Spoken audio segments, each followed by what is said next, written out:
ahí, algo anda mal, porque el libro empieza diciendo la revelación de Jesucristo. Entonces, desde el Antiguo Testamento hasta que se acaba la Biblia, todo se trata de Cristo. Diga conmigo, todo se trata de Cristo. Amén. Entonces, en esos dos versos dice Pablo que no vayan, exhortamos, dice, como colaboradores suyos, que no reciban en vano la gracia de Dios. En la versión amplificada yo la leía y dice que no se vayan por otro lado. No dejes la gracia. ¿Por qué? Porque todos aquí somos salvos por gracia. Amén. Y la gracia quiere decir, yo escuchaba mucho anteriormente y todavía califica eso, califica que decíamos, bueno, la gracia es un don inmerecido. Sí, es cierto, pero la gracia va más allá que eso. Y la gracia quiere decir que ninguno de nosotros calificábamos para salvarnos por nosotros mismos. No podíamos.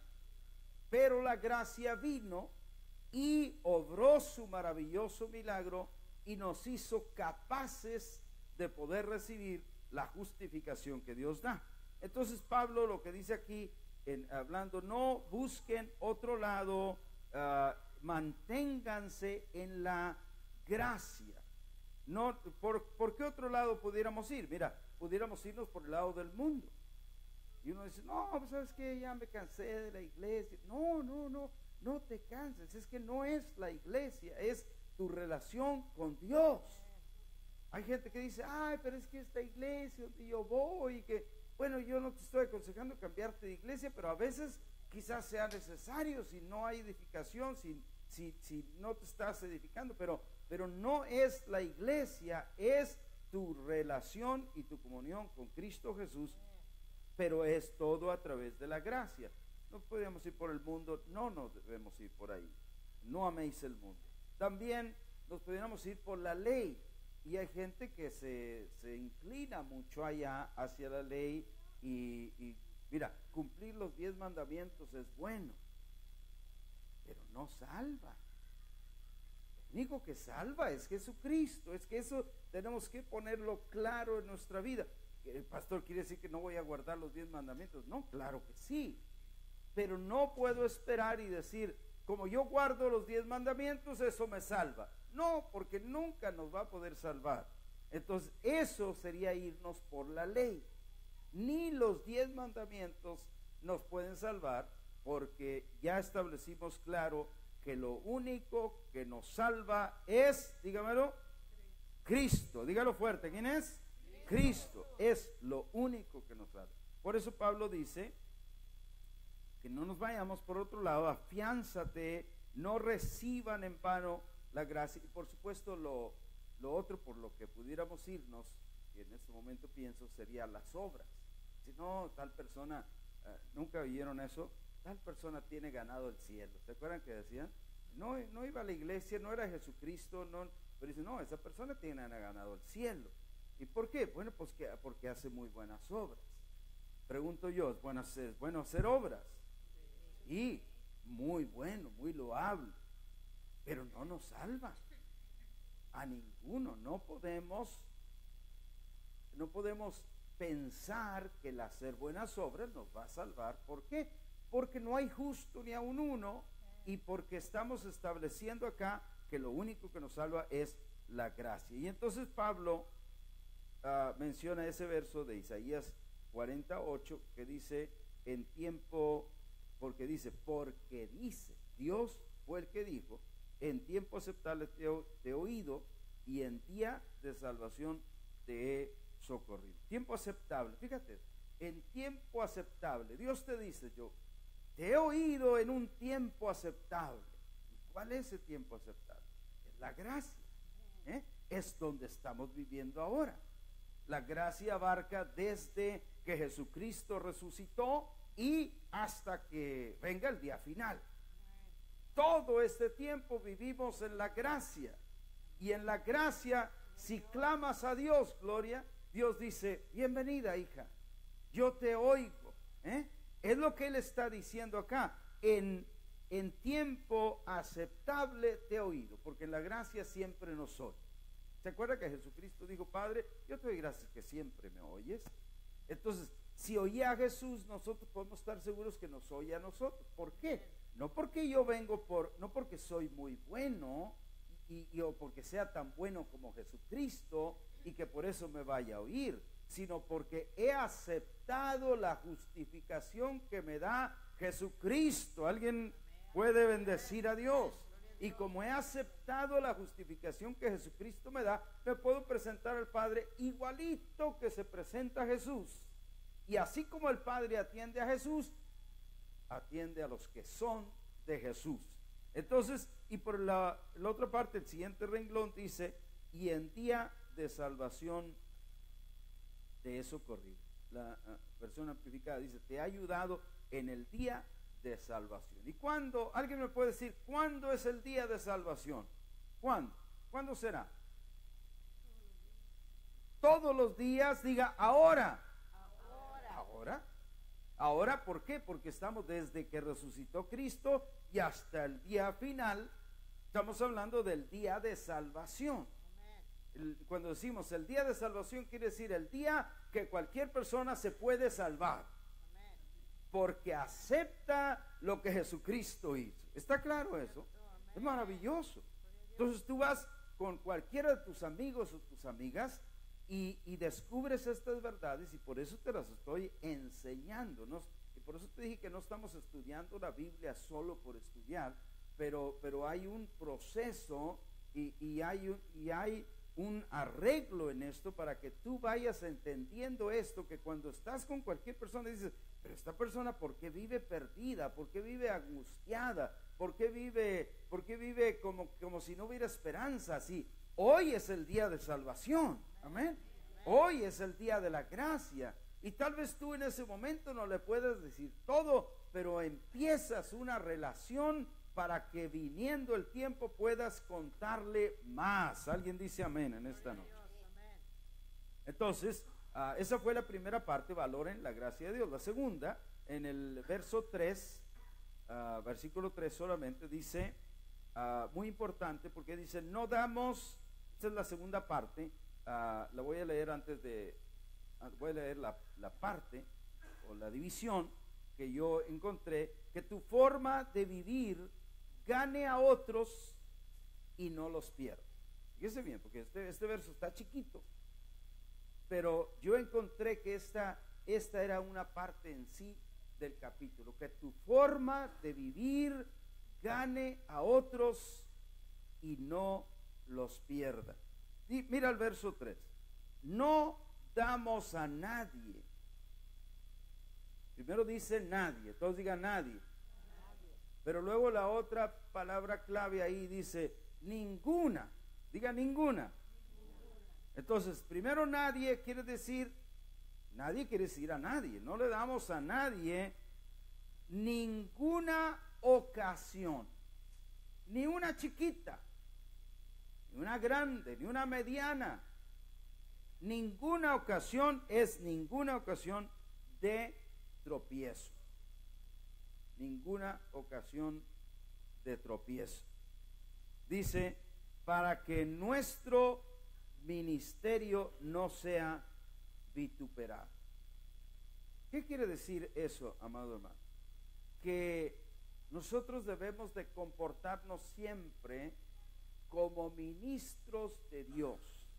Y yo sé que alguien va a decir, ay, pastorcito, los pastores allá habrá que se comporten como ministros. Pero la palabra ministro siempre quiere decir siervo. Pues todos somos siervos de Dios. Olvídate del título que podamos tener, todos tenemos una función y hay que desarrollar esa función en lo que Dios nos ha dado. Entonces, todos debemos de portarnos, lo diríamos, a la altura del llamado que Dios nos ha hecho. Imagínate que tú dices, tú un día le testificas a alguien, fíjate que Dios me ha ayudado, es maravilloso para mí, yo sirvo en mi iglesia, en todo lo que se ofrece, y luego al siguiente día te ve levantando a alguien, una muchacha de la Jensen. Y entonces vas a vituperar. Estás vituperando, dice, el ministerio. Esa persona es falso. Y acá dice, no damos a nadie ninguna ocasión de tropiezo. Ahora, la próxima pregunta sería, pastor, y entonces, ¿qué cuando me equivoco? ¿Qué cuando hago un error? ¿Qué cuando fallo? Entonces nunca debo fallar. No, es que todos fallan. Todos estamos expuestos a cometer errores. Pero ¿cuántos saben que una cosa es fallar y otra cosa es vivir fallando? ¿Saben la diferencia? Una cosa, ¿cuántos pueden clavar un clavo? Así si se ofrece. A ver, ¿alguien levanta la mano? ¿Sí? ¿Un clavo? Pero no, el clavar un clavo no los hace carpinteros a ustedes. Entonces, el carpintero lo hace por oficio. Saben que eso es lo que hace. Pero el que clava un clavo eventualmente lo hace porque tiene que hacerlo, porque se ofreció, etc. Así es el equivocarnos eventualmente, el fallar eventualmente, el pecar eventualmente. Dice que lo que estoy hablando, no estoy diciendo que nunca pecamos, no estoy diciendo que nunca fallamos, no estoy diciendo que nunca pensamos mal, porque ¿saben dónde fallamos más? Es en el pensamiento. Dejaste los zapatos del pastor, eran los mismos de la semana pasada. Pues claro, porque no que vaya a venir descalzo. Pero ahí es donde fallamos más. Cristo dijo, cualquiera que mira a una mujer para codiciarla, hablando a los hombres, y luego dice, ya adulteró con ella en su corazón. No le habló, no fue a tocarla, no le mandó tarjeta, no le mandó Facebook, nada más la vio y adulteró con ella, dice Cristo. Ese es tremendo. Las mujeres, pues, con William Levy, no sé con qué, pero igual. Es en la mente donde fallamos más fácil a Dios. ¿Qué tenemos que hacer? Llenarnos de Dios y decirle, Señor, que tu Espíritu Santo alumbre mi entendimiento para que haya más de ti siempre en mí, que tú que moras en mí seas formado. ¿Sabe lo que Cristo está haciendo? Está siendo formado en nosotros. Pablo dijo, vuelvo a tener dolores de parto por ustedes hasta que Cristo sea formado. No que no vivía Cristo en ellos. Cristo vive en nosotros, pero no había sido formado o estaba en proceso. Igual en nosotros, diga, igual en mí. Entonces, no damos, como ministros, no damos ninguna ocasión de tropiezo para que nadie se pierda. Y acuérdate que ministro quiere decir como siervos de Dios. Versos 4 al 10 dentro de la misma, ahí nos está el verso 10, toda esta porción, desde el verso 3 hasta el 10, pero no vamos a leerlos todos. Pero en el verso 4, por ejemplo, Pablo aquí desde este punto, desde el verso 3 y 4 enseguida, empieza a contar todo lo que él ha pasado por el Evangelio: tribulaciones, persecuciones, malos entendidos. Pero mira el verso 4, dice, antes bien nos recomendamos en todo como ministros de Dios. ¿Qué dijimos que quería decir ministros? Siervos de Dios, servidores de Dios, gente que sirve, gente que se pone a la disposición de Dios y le dice, Señor, lo que tú quieras, yo estoy aquí para servirte, para hacer lo que tú quieras. Entonces dice Pablo, nos recomendamos en todo como siervos o ministros de Dios, y luego dice, en mucha paciencia. ¿Qué tanta? ¿Qué decía Belinda al principio del servicio en la porción que leía? Que sobre todo no te enojes, porque el enojarte no obra la justicia de Dios. Y acá, para no enojarme, ¿qué dicen? Cuenta hasta ¿cuánto? Hasta 10, pero a veces hay que contar hasta 100, ¿verdad? Porque el 10 se llega muy rápido y hay unos tramposillos, ¿verdad? 1, 2, 3, 4, 5, 6, 7, ya llega el 10 y rápido. O sea, no, era por segundo, era 1, 2, 3, 4, para que tengas, lo que se trata es de que tengas tiempo de calmarte. Otro día había una hermana ahí que puso que sus niños y luego andaban tirando todo el papel por toda la casa y dijo, paciencia, paciencia, paciencia. Y si es cierto, tienes que tener paciencia.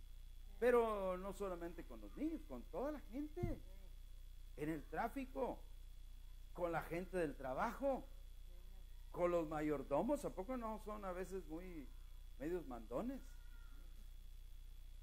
Y la gente dice, ay, es que ya no aguanto ese mayordomo. Esa es la canción de siempre, hombre. Esa es la canción. Pues es que al mayordomo alguien más le está pidiendo más arriba que saque más. Y a ese otro de arriba alguien más le está pidiendo. Entonces lo que tenemos que tener aquí es paciencia. Dice, mucha paciencia. ¿Aprendió cuánta? ¿Cuánta va a tener? Mucha paciencia. Mucha paciencia. ¿Con la familia qué tanta paciencia va a tener? Más paciencia. Más, mucha, mucha. Con el pastor que a veces tarda, mucha paciencia. Mucha paciencia. Pero dice, en tribulaciones, en necesidades. ¿Vio la palabra necesidades?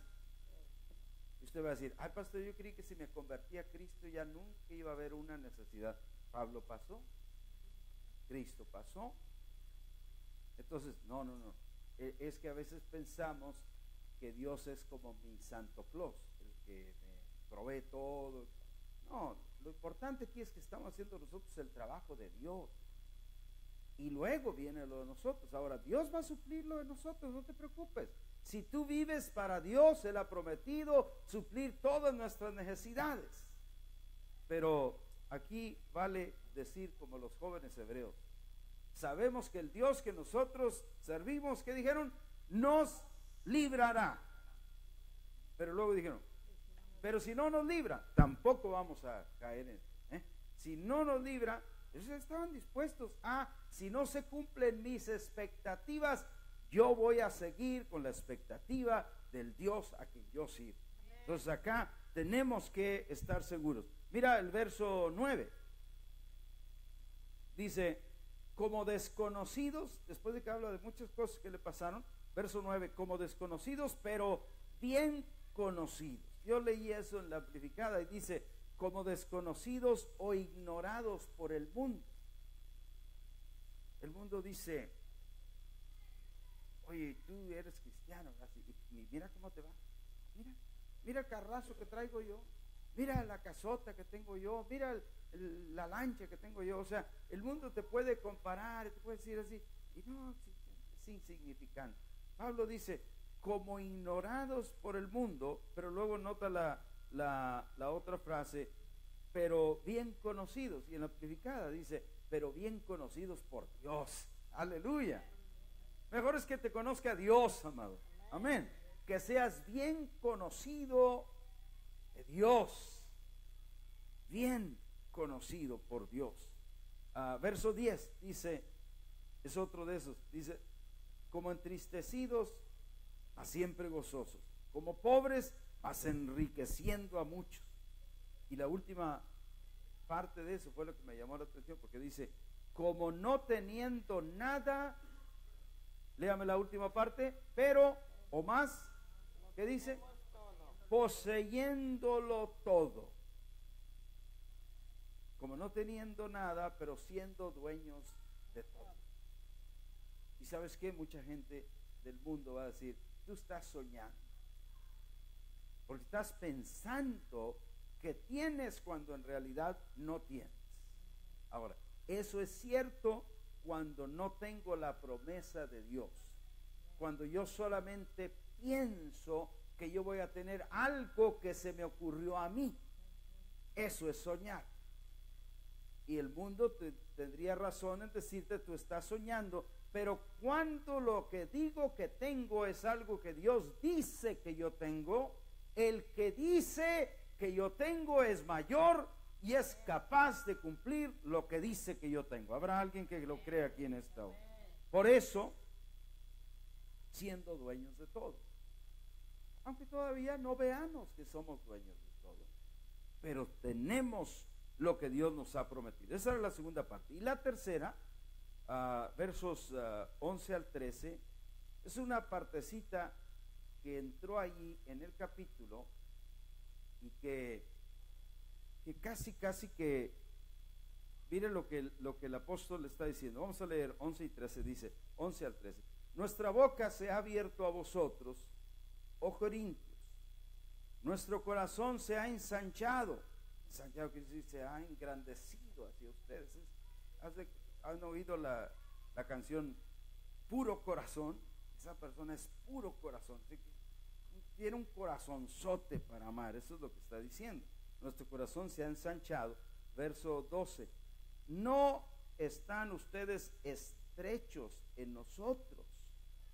O sea, ustedes no son poquita cosa, es lo que le estaba diciendo, para nosotros. Pero dice, pero sí son estrechos en el propio corazón de ustedes. O sea, ustedes piensan que tal vez no los queremos bastante, pero sí los queremos. Es lo que Pablo está diciendo acá. Ahora, en el verso 13 dice algo que bien se pudiera pensar, oye, ¿por qué lo dijo? Que mira, fíjate lo que dice. Pues para corresponder del mismo modo, luego paréntesis pone y dice, como a hijos hablo, ensanchaos también vosotros. Ese verso no hace mucho sentido si no te explico o si no lees en una versión amplificada lo que Pablo está diciendo. Y realmente lo que Pablo está diciendo, y esa es la tercera parte que yo la puse aquí, Pablo le dice a los corintios, ustedes deben de amarnos como nosotros les amamos. Fíjate lo que te estoy diciendo. Pablo le decía a los corintios, ustedes deben de amarnos como nosotros les amamos. Y aquí cualquiera, o casi cualquiera diría, oye hermano, pero tú no puedes decirle a alguien, ámame, ¿verdad? Eso se gana, ¿eh? No falta quien te va a decir, eso se tiene que ganar. Pero ¿sabe por qué lo decía? Mire el paréntesis. ¿Qué dice el paréntesis? Como a hijos les hablo. Porque a los hijos sí les puedes enseñar a amar.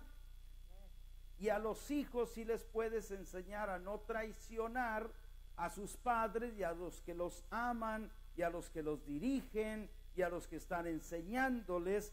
Por eso Pablo decía que ámenos como nosotros les amamos. ¿Por qué? Porque Pablo los amaba como a hijos.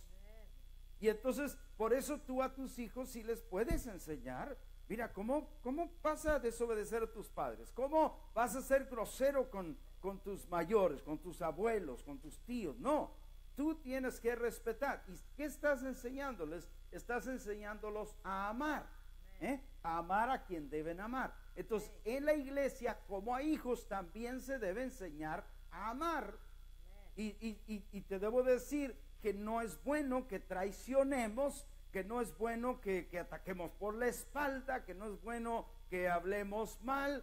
Eso tenemos que enseñarlo, porque si no, no lo aprendemos. Entonces, en el reino de Dios, así se vive, y por eso Pablo lo enseña aquí. No te portes mal, no traiciones, etcétera.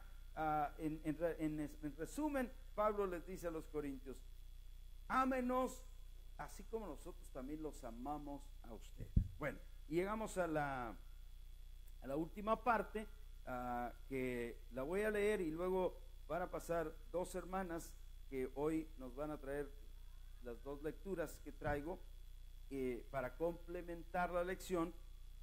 Y entonces voy a leer el título de la parte 4, que dice, somos el templo de Dios, cuídalo. Somos el templo de Dios, cuídalo. Así que va a pasar primero la hermana Mónica, por favor, para que nos traiga esta lectura. Abran su Biblia ahí en 1 Corintios 3, 16 al 17.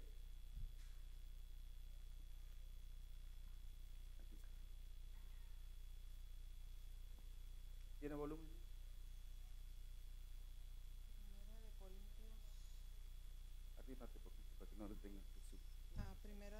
Efesios 3, 16 y 17. ¿No sabéis que sois templo de Dios y que el Espíritu de Dios mora en ustedes? Si alguno destruyere el templo de Dios, Dios le destruirá a él, porque el templo de Dios, el cual son ustedes, santo es. Muy bien. Hermana Sara va a traer otra lectura también. Y estas lecturas las traigo igual. Tengo un propósito para ellas. Y entonces quiero que aprendamos eso. Pásenme.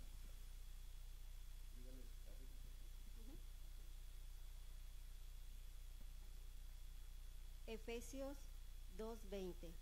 Edificados sobre el fundamento de los apóstoles y profetas, siendo la principal piedra del ángulo Jesucristo mismo. 21. En quien todo el edificio bien coordinado va creciendo para ser un templo santo en el Señor. 22. En quien vosotros también sois juntamente edificados para morada de Dios en el Espíritu. Amén.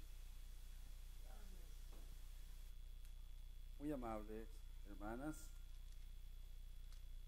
Esas lecturas que nos trajeron tienen que ver con esta última parte del capítulo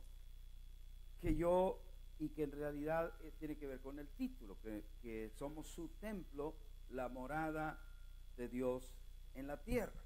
Entonces leamos, por favor, en 1 Corintios capítulo 6, y les dije que todos los capítulos los versos desde el 14, en adelante nos habla de que nosotros siendo templo tenemos que cuidar ese templo, y entonces dice 14, no se unan en yugo desigual con los incrédulos, porque qué compañerismo tiene la justicia con la injusticia, y qué comunión la luz con las tinieblas, y qué concordia Cristo con Belial.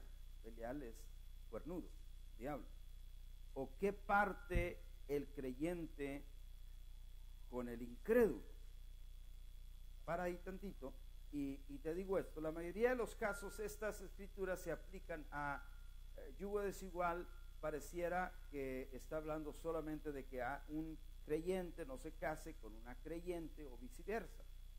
Y por supuesto que puede estar hablando también de eso, o debe estar hablando de eso, pero no es el único caso, sino que nos está hablando a todos. Pablo no menciona aquí el casarse. Pablo está hablando a la iglesia, y a la iglesia le dice que no se unan en yugo desigual. Cuidado con el yugo desigual. ¿Qué quiere decir un yugo desigual? Que andas apareado con una persona que no es creyente. Ahora, ¿es malo entonces que me junte con las personas que no son creyentes? No. ¿Los voy a abandonar porque no son creyentes? No. Porque ya la Biblia nos dijo en otra parte, hablando del mismo apóstol Pablo, que él no hablaba de todos los incrédulos, sino que él hablaba de falsos hermanos. Pero acá yo creo que habla de gente que no conoce a Cristo. Y la gente que no conoce a Cristo se comporta como la gente que no conoce a Cristo. Amén. Entonces, no es que yo los voy a desechar, no es que los voy a cortar, no es que nunca les voy a hablar, porque si no les hablamos nosotros, ¿quién va a ser la esperanza para que esas personas se salven? ¿Verdad? Entonces, es muy importante que sigamos teniendo trato con ellos, pero cuando habla de yugo, está hablando que te vas con ellos en la misma parranda o en el mismo asunto que ellos hacen. Hace poco hablaba con un hermano, él trabaja acá en Puerto Arturo, en alguno de estos lugares, y me contaba que en su compañía había otro hermano llegó y muy consagrado, pero queriéndose congraciar con los trabajadores para que le dieran aumento, para que lo hicieran, le dieran promoción, empezó a irse con ellos a las parrandas y a lo que ellos hacían. Y él le dice, oye, ¿y cómo? Si tú eres creyente. Sí, pero mira que yo que tengo necesidad. Y entonces por la necesidad, entonces rebaja su estilo de vida con los incrédulos y se va en yugo desigual. Y aquí, acuérdate lo que va a decir en el verso 16, que aquí es muy importante. Dice, ¿y qué acuerdo hay entre el templo de Dios y los ídolos? Y luego dice, porque ustedes son el templo del Dios viviente. ¿Oyeron eso? ¿Qué somos? Templo del Dios viviente, o sea, del que vive. No el templo de alguien que no vive, el templo de uno que está vivo. Somos nosotros el templo del Dios viviente. Y luego dice, como Dios dijo, y otra vez cita escrituras de Levítico y de Ezequiel, habitaré y andaré entre ellos y seré su Dios y ellos serán mi pueblo. Por eso no, si nosotros somos el templo de Dios, la morada de Dios en la tierra. Si yo te pregunto, si alguien quiere encontrar a Dios aquí en la tierra, ¿dónde debe de ir? Cualquiera me dijera, pues a la iglesia. Pero ¿quién es la iglesia? Nosotros, no al edificio. O sea, sí hay que guiarlo a la iglesia, porque la iglesia es el lugar correcto, es donde vive Dios. Pero por muchísimos años hemos pensado, vente, te voy a llevar a la iglesia. Tú eres la iglesia, silly willy, diría mi nieto. Tú eres la iglesia, ¿a dónde lo vas a llevar? Vente conmigo, te llevo a la iglesia. La iglesia llevando a la persona a un edificio, cuando Él es la iglesia del Señor Jesucristo.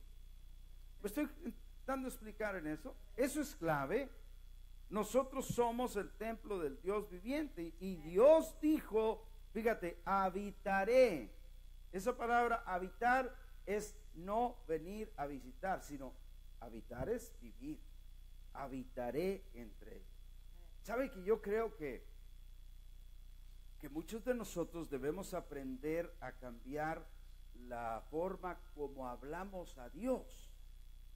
Porque si tú te fijas, David decía, ¿cuándo vendré y me presentaré delante de ti? ¿Han leído esa parte? Qué bonito se oye. Pero nosotros no podemos.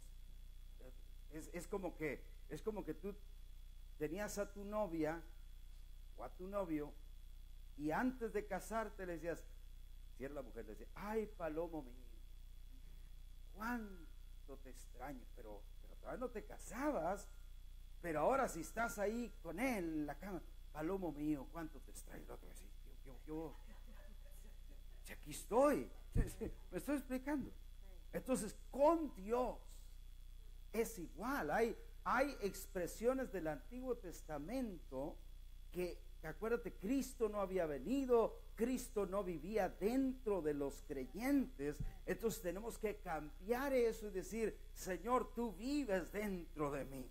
Amén. Yo estoy sentado en lugares celestiales con Cristo y te doy gracias, y debo empezar a hablar con Él y a bendecirlo desde esa posición que Él me ha dado. Amén. Entonces también Él dijo en el verso 17, por lo cual salgan o salid de en medio de ellos y apartaos, dice el Señor, no toquen lo inmundo y yo los recibiré. Yo los recibiré. Otra vez, vamos a casi a terminar ya aquí. Primero dice que no nos unamos en yugo desigual con los incrédulos. Vuelvo y repito, no está hablando solo de casarse con alguien que no pertenece a Cristo, pero nos está hablando a todos. Ten cuidado con las relaciones que tienes. Otra vez preguntar, bueno, ¿y qué? ¿Los voy a abandonar? No, no los vas a abandonar, los vas a ayudar. Vas a tener misericordia de ellos. Vas a buscar a ver cómo les regalas un libro, les regalas un CD, les regalas un folleto, les llevas un anuncio de algún evento que les puede interesar. Ahora que vamos a tener en mayo todo el mes de la familia, les llevas un folleto de esos eventos que va a haber. A ver si, Pablo dijo, con todos me he hecho de todo para ver si gano algunos. Entonces, a ver algunos que a lo mejor no los podemos ganar, pero ten misericordia de ellos y si puedes, guíalos a Jesús. Pero lo que sí es claro y clarísimo es que no hagas ni vivas como ellos hacen. O sea, ahí eso es clarísimo.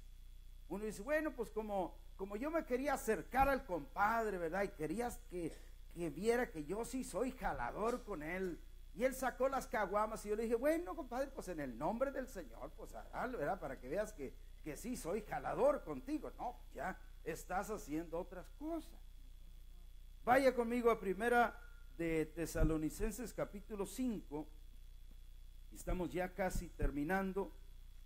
Primera de Tesalonicenses 5 y versos 5 al 8.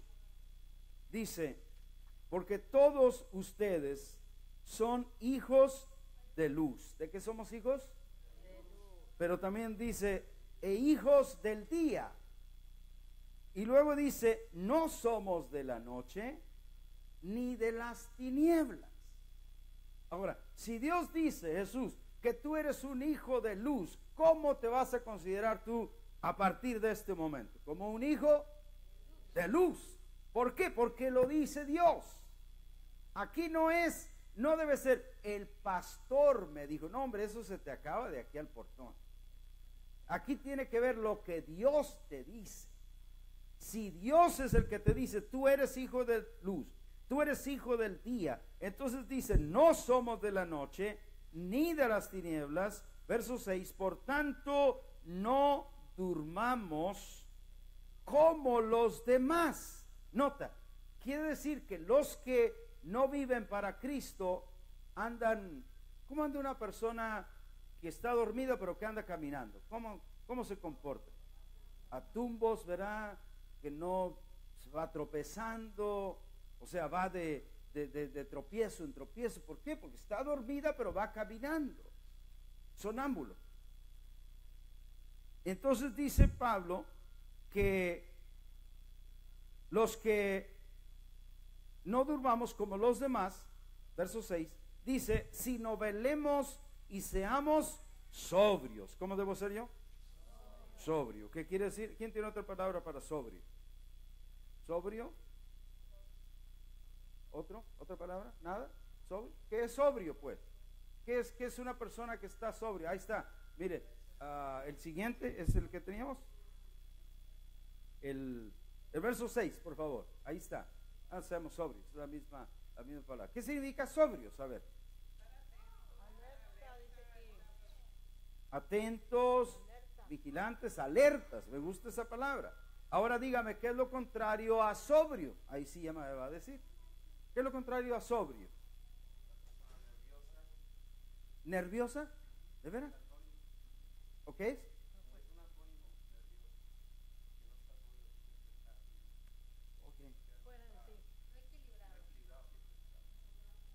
Borracho también, ebrio.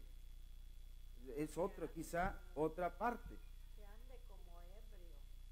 O anda como ebrio. ¿Cómo se comporta uno que anda ebrio? Que se comporta todo mal, ¿no? Inseguro, como decía Carlos, no está. Pero nosotros debemos ser sobrios. Sobrio es seguro, sobrio es que tú sabes que Dios es tu Dios, que tú sabes que te ama, que tú sabes que tienes un propósito aquí en la tierra, que tú sabes que eres salvo, que no tienes que andarte recordando que eres salvo, porque ya eres salvo, que no tienes que estarte llamándote hermano, ay hermano no he ido, pero nadie me llama.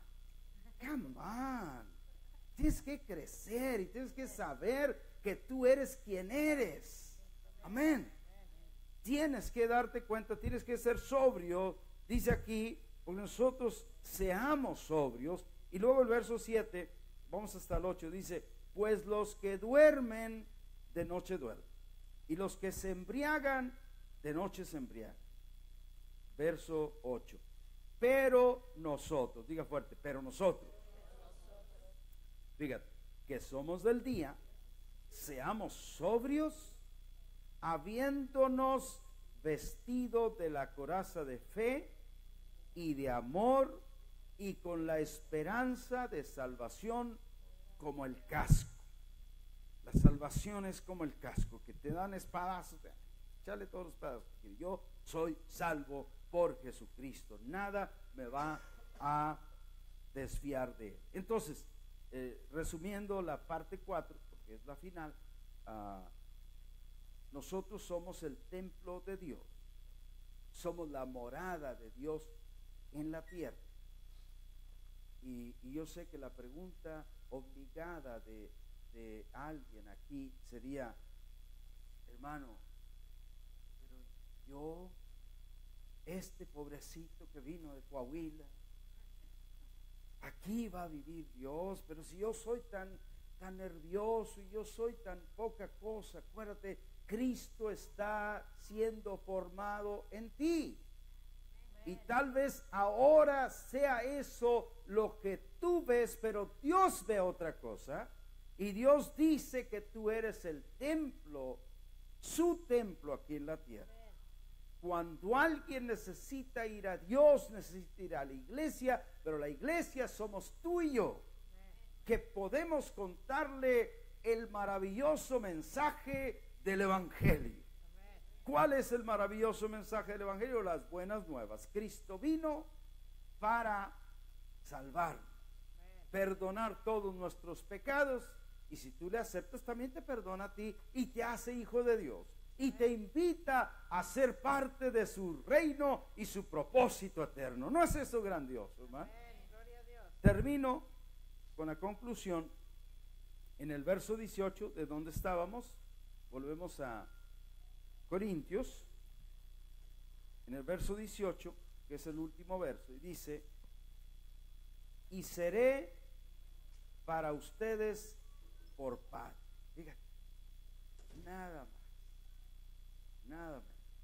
Seré para ustedes por padre, y ustedes me serán hijos e hijas, dice el Señor Todopoderoso. Ahora, otra vez, obligado, no va a faltar quien diga, ve pastor, ahí dice que todavía no somos, ahí dice que ustedes van a ser. Pero acuérdate que está citando la escritura de 2 de Samuel 7 y 1 de Crónicas capítulo 17, donde se repitió, se dijo esa escritura que iba a ser cumplida cuando viniera Cristo. Entonces, como Cristo ya vino, nosotros ya somos hijos e hijas de Dios, y Dios ya es nuestro Padre. Amén. Y como hijos e hijas de Dios debemos vivir, y como que conmigo camina mi Padre, porque sí camina conmigo, pero solo camina por la fe. No camina porque yo lo vea con mis ojos físicos, porque yo lo sienta, porque yo, no sé, estoy sintiendo algo o oyendo algo. No, todo lo que se cumple del Señor se cumple porque tengo fe. La fe le agrada a Dios. Si tú hoy tomas ese último verso y dices, y crees y dices, Dios dice que Él es mi Padre, y Dios dice que yo soy su hijo y soy su hija, y voy a caminar así, porque eso es lo que Él dice, que yo soy el templo de Dios, que Él es mi Padre, que yo soy su hijo y su hija, y voy a servir a Dios con todo mi corazón. ¿Cuántos dicen un amén fuerte en esto? Bendigo a cada persona que nos ve, a Angélica y a Erika, que nos dijeron que nos iban a ver desde Monterrey. Les mandamos un saludo hasta la Sultana del Norte, o si ven después el video igual, y a todos los que ven el video en cualquier hora, te bendigo y declaro para ti, para tu vida, el alumbramiento de tus sentidos espirituales para que seas todo lo que Dios ha dicho que tú eres. Amén. ¿Qué te parece si nos ponemos en pie en esta hora y le damos gracias a